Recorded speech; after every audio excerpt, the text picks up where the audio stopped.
Hey, Steve Grant here from Steve Grant Health, and I'm joined today by one of our clinicians, Danny. Danny's a nutritionist and functional medicine practitioner, also a really significant amount of experience working within the kind of body transformation and weight loss world as well. So Danny's certainly one of our go-to specialists for body composition and weight loss. So in this video, me and Danny are going to be discussing the subject of reverse dieting in relation to metabolic adaptation. So I think what we'll jump into to start off with, Danny, if it's all right with you, is just what is metabolic adaptation, and then leading on, I guess, into what is reverse dieting as well, please. Yeah, okay, cool. So I want to use an example to help the listeners sort of understand what metabolic adaptation is. So as clinicians, we've come across times where clients are trying to lose weight but can't, and feel like there's this sort of starvation response going on. And metabolic adaptation basically explains what's happening there. So when we're in a calorie deficit, there's our metabolism essentially adapts to a lower intake of calories, and it does this to obviously protect us. Otherwise, we would essentially sort of diet ourselves into non-existence. But obviously that doesn't happen. And that's because our metabolism kicks in and tries to protect us from losing weight. So yeah, that's essentially metabolic adaptation. Cool, perfect. And I think is there a particular time frame that you would see with that, or would it be more to do with the kind of how aggressive one's protocol would be? Because I think a lot of people probably think that they're going to go into some level of metabolic adaptation within about 3 days of dieting, right? But what's your thoughts on that? Yeah. The first thing to say is really we're talking about a situation where the client has done their due diligence in terms of making sure that they are accurately tracking their foods and moving enough to warrant a calorie deficit. But I think it's all individual based. Certainly, we are looking at being in a calorie deficit for an extended period of time. So I'd say north of 3 to 6 months. Sorry, are you there? Did you get that? Yeah, I got that. Yeah, so north of 3 to 6 months, you say, in terms of before you really start to see a more significant level of metabolic adaptation. Yeah, and also there's two types of people that might experience this. One is on a more sort of milder end, somebody who might have just done a sort of 3 to 6 month weight loss phase. Yeah. They could be experiencing it, but then also secondly, those who might have been chronically in a deficit, so maybe more than half a year in a deficit, those sort of yo-yo dieters. Yeah. They probably are more likely going to be experiencing a more sort of significant amount of that adaptation. Okay.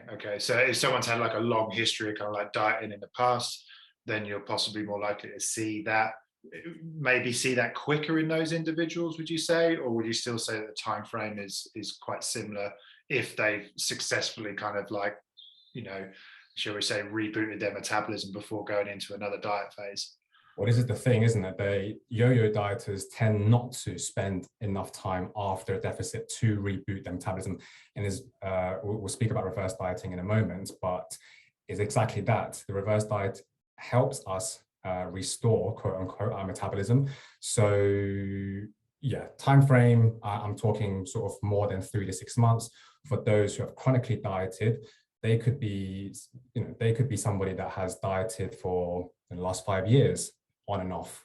Yeah. So more applicable for those types of people. Yeah, that makes sense. There's actually some research on, I think, boxers, and it's shown kind of that each weight cut that they do becomes progressively harder and harder as they go through the weight cut. But like you say, I think a lot of that is to do with the time afterwards not really being spent in terms of reversing out of the cut that they would have done for the fight that was going on. So tell me more about reverse dieting then. Like what is reverse dieting? Yeah. So exactly, it says as the name suggests, we are reversing the impacts of a diet. So reversing the impacts of a calorie deficit. So if I want to use another analogy, I love analogies. So imagine you are used to having a salary of £50,000.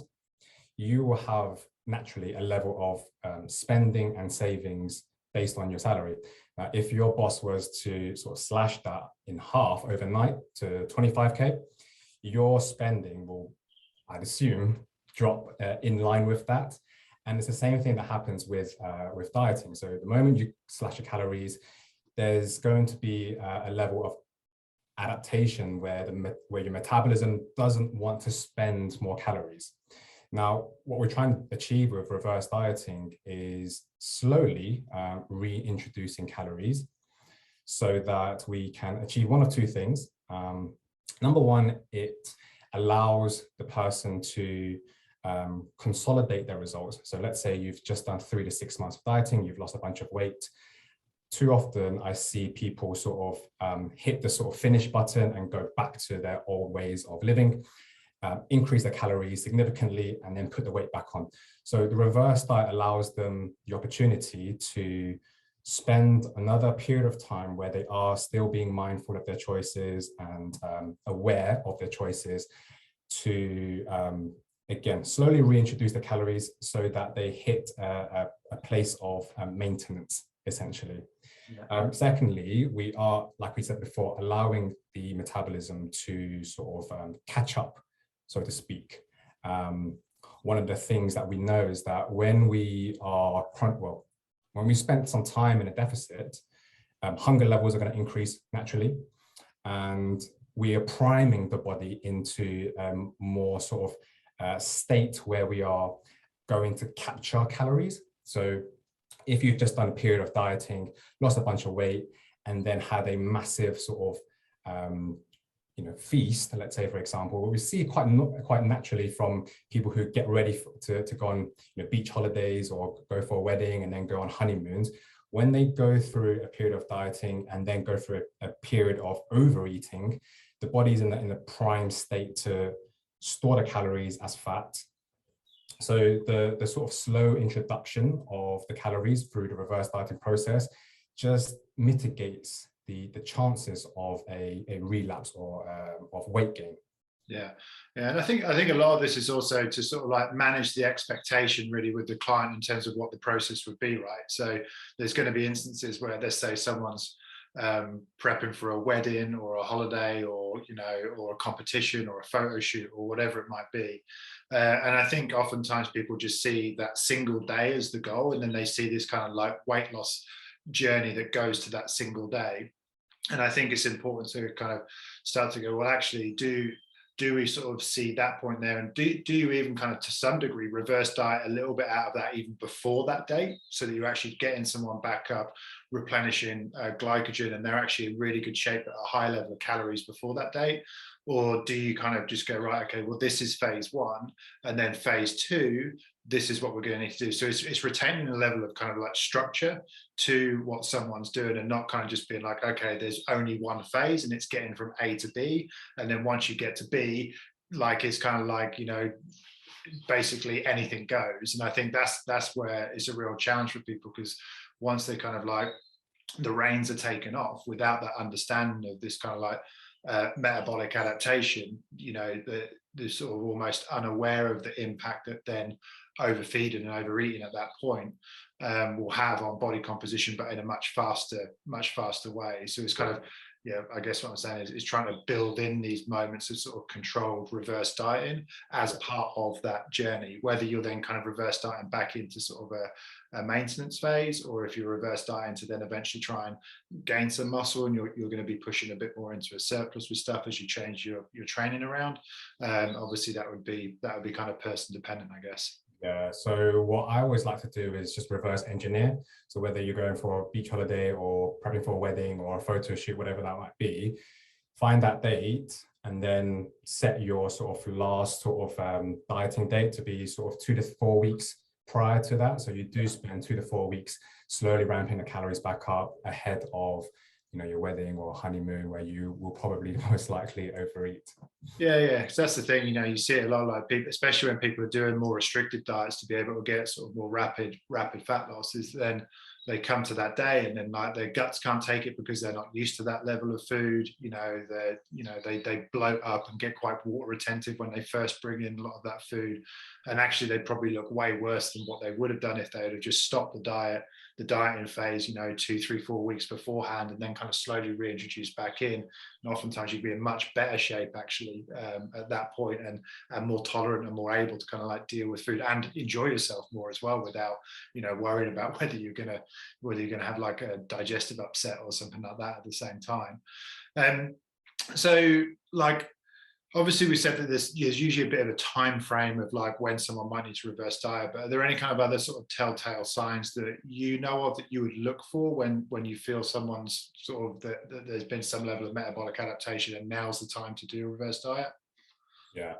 So again, as a practitioner, when I hear somebody say that they, on pretty low calories and they can't lose weight, again, the first step is to do that due diligence where we are making sure that you are being consistent enough, you are, tracking odd bits, tidbits that might go unnoticed, provided that they are doing that. And we've spent a considerable amount of time making sure that we are consistent, and it's like, yeah, you should be in a calorie deficit, but you're not losing weight.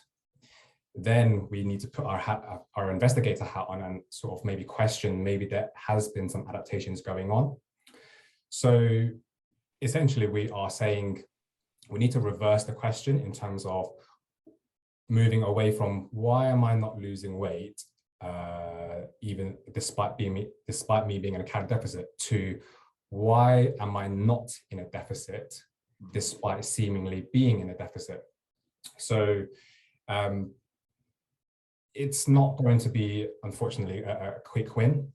We do need to play the long-term game here, and sometimes it's not easy to hear, especially if somebody is trying to lose more weight. Throughout the reverse dieting process, you can expect to gain a little bit of weight as well, which again, I appreciate can be quite hard to hear. But again, we just need to focus on the long-term picture, which is restoring and rebooting that metabolism to get into a position where we can maybe go on another weight loss journey, but not have to go too aggressive with the deficit. I think it's super important to sort of manage expectations with a client in that situation, particularly if they're coming in. I guess if you've been with that client from day one to where they are, you kind of know where they're at. But a lot of the time we have clients come in to see us that have maybe been on strict diets for a long time, yo-yo dieted for maybe 10 years, 20 years, like that sort of thing.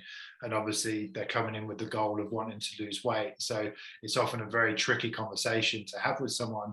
And it's also tricky for us as clinicians to kind of know whether that person does need to reverse diet or not, or not, because we don't have that relationship with them where we know exactly, to some degree, do we trust their assessment of whether they are in a potential deficit or not. So we have to kind of build that trust with them as clinicians to be able to understand whether we can move into, okay, this does look like there's been some level of metabolic adaptation, we maybe need to reverse diet. Some of the things that I'll sometimes look at to help me out with that will be, I'll sometimes run like hormonal assessments to see if there's any kind of indication of metabolic adaptation by looking at things like thyroid hormone T3. Oftentimes that will start to drop down when the body's trying to put the brakes on. Other kind of hormonal consequences that might occur, particularly in males, you might start seeing reductions in testosterone, for example. So you might see symptoms of low thyroid hormone, low testosterone production. Similarly, in females, you might see some imbalances occurring between estrogen and progesterone as well. So oftentimes looking at hormonal assessments can be quite useful as a sort of way of guiding, where is someone on this journey of metabolic adaptation? Is this someone that actually physiologically it looks like they're not at this sort of metabolic adaptation phase, so therefore we need to continue focusing on, diet, lifestyle, training, all of those sorts of things? Or are we getting the signs, symptoms, and perhaps test results that are indicating there is some level of metabolic adaptation going on here? In which case, then we have to have those tough conversations with clients about, okay, well, it might be that we need to reverse diet, and part of that might be that you're going to gain a little bit of weight during that time, but actually that's all part of the longer journey to be able to help you, one, feel better, which I think is really important, because when people are going through this level of metabolic adaptation, they also don't feel great. And I think that's the other thing that we want to consider here. It's not just about where they are on their weight loss journey. It's potentially cognitive, physical energy, sex drive, like all of those things, which are gonna have an impact as well. So it's really trying to hold that person from a health perspective and a body composition. And when I say health, a kind of physical and mental health perspective as well. And when you do make that call about doing reverse dieting with someone, do you have any kind of like particular methods that you would follow, like any sort of like set sort of structures that you would use with people? Yeah, several ways to do this, but to start with, we need to understand where they're at the moment. So what is their calorie intake, and how they are going about coming up with that figure.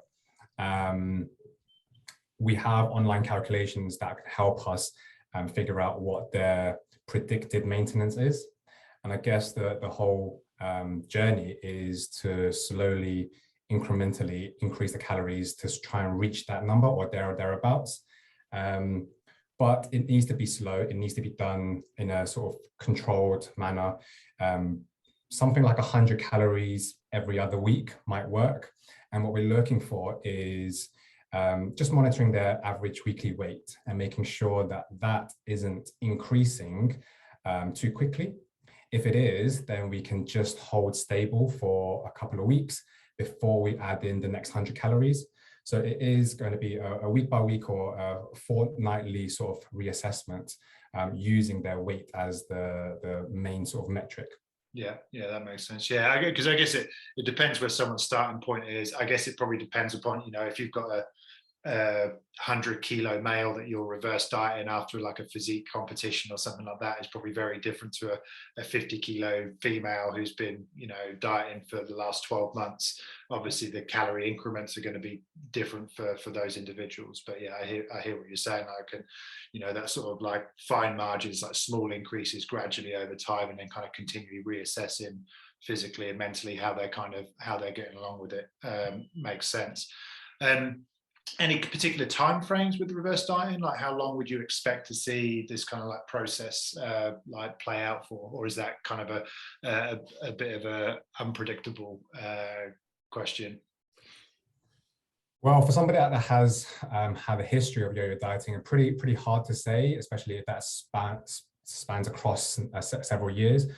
But on a sort of milder scale, if somebody has just dieted for 6 months, lost 15-20 kilos of weight, we probably do want to spend roughly the similar amount of time reversing out of that. So you can sort of say like for like in terms of that. Yeah, I would say about like for like. Yeah, I think that makes sense. And I think that's been my experience as well with like when I've worked with people that have been dieting for years and years, like, yo-yo dieting for years and years, and actually probably been in a deficit, like a restricted deficit, the classic sort of 1,200 calories a day for about 3 years type diet, and also training 4 days a week on top of that and all of that sort of jazz. That actually the reverse dieting process can be much longer in those individuals. Like sometimes for me, I've seen 1 to 2 years of having to really sort of manage that with some clients. Again, it really isn't something that someone wants to hear, but it's important that we're kind of honest and open about that process, that it may take time to sort of reestablish hormonal balance and to get the metabolism back to a place where it feels happy to want to lose body fat again. Because I think that's the thing that I've seen, is if you jump back in too early with people that have got this really long sort of dieting history, the speed at which they go back into this sort of like state of metabolic adaptation is usually quicker than someone that's kind of a bit of a virgin to dieting. Those people there's a little bit more kind of like they're a little less vulnerable to the effects of like metabolic adaptation, I guess is probably what I'm saying, if you haven't done too much dieting in the past. So what would you say are the key sort of like benefits then of reverse dieting?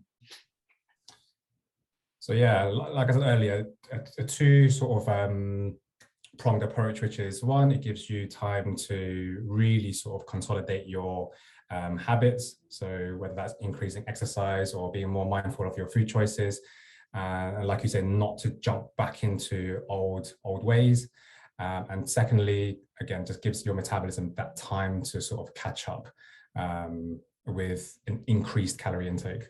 Yeah, and I think what you say is really important, like the consolidation, because your goal here is to kind of consolidate the results that you've achieved, hopefully with the combination that you continuing to do exercise and that sort of thing, which is a really good way of sort of helping to consolidate any kind of weight loss results as well, is consolidate those results, but gradually bringing the calorie levels back up again so that you're not just you're not doing that classic rebound yo-yo right back to where you were before, and oftentimes actually in a worse position than what you were before, because the dieting phase perhaps maybe had a negative impact on sort of muscle mass levels, and then you just rebound and bring the body fat levels back up. So the importance of slowly coming back up again, consolidating the results, minimizing the weight gain that you might have, particularly from a body fat perspective, but potentially maximizing the weight gain that you might get from an increase in muscle tissue perspective over that.